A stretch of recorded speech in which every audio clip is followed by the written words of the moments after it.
This is Tom Fox, and I'd like to welcome you to a special five-part podcast series sponsored by Verint on the future of communication in financial compliance. My guest in this series is Phil Fry, Vice President, General Manager of Financial Compliance Strategy at Verint. Over this series, we will take a deep dive into the current status of communications in financial institutions, how to be or not to be compliant, an analysis and insight into the area, how to avoid accentuating the negative, and the human element in compliance.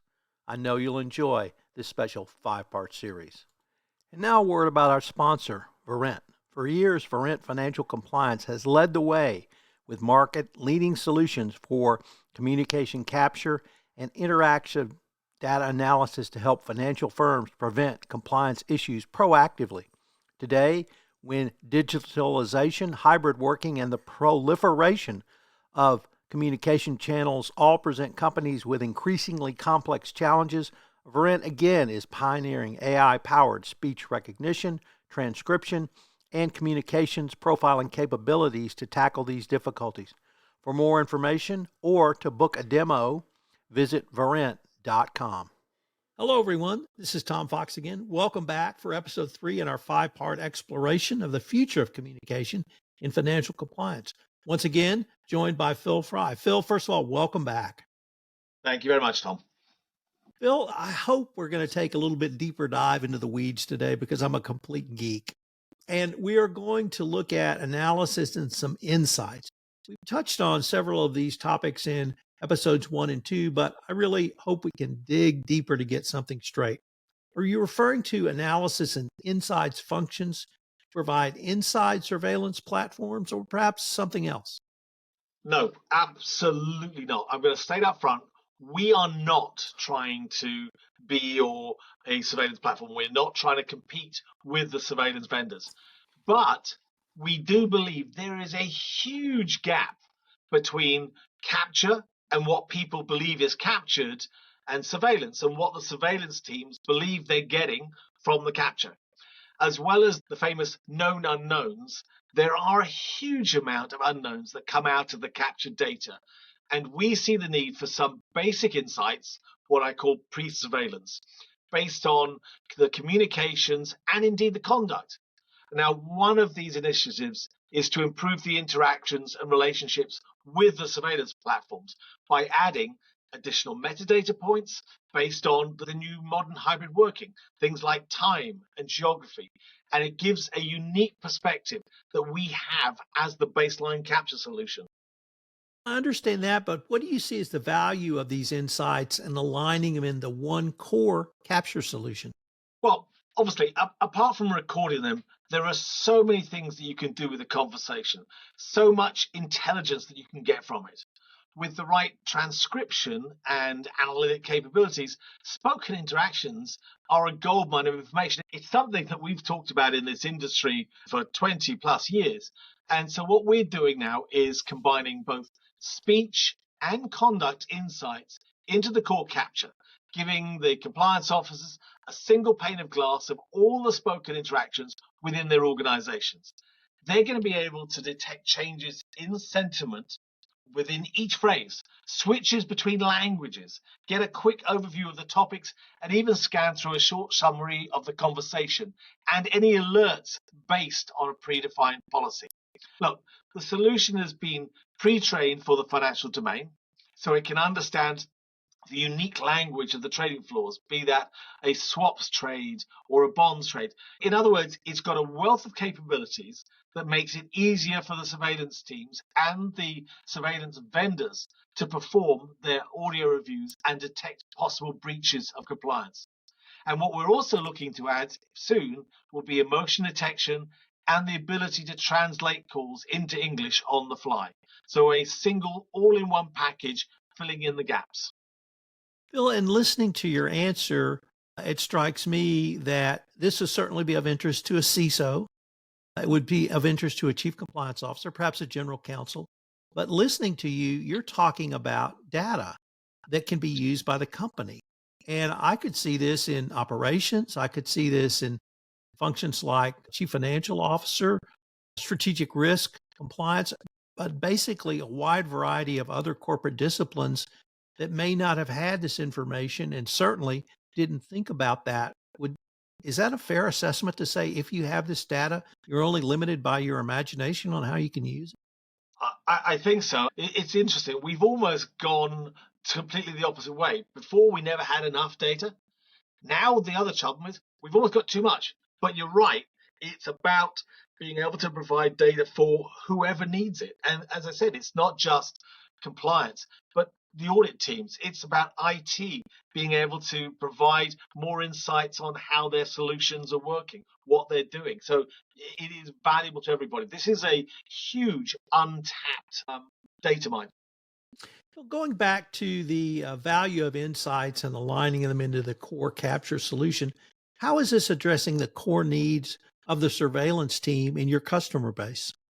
As I said to you, there is now quite simply too much data. You sit and talk to the surveillance teams, and they are literally looking for needles and haystacks. What do you do when you get 10,000, 20,000, 50,000 calls in a day? How can you find the data you need, and how do you weed out the false positives? It's really difficult for a surveillance team to manage. But we believe that by doing some early analytics and risk analysis through the captured data, we can provide this proactive and smarter decision making process and guide the surveillance teams and the surveillance organizations to the more likely risky conversations.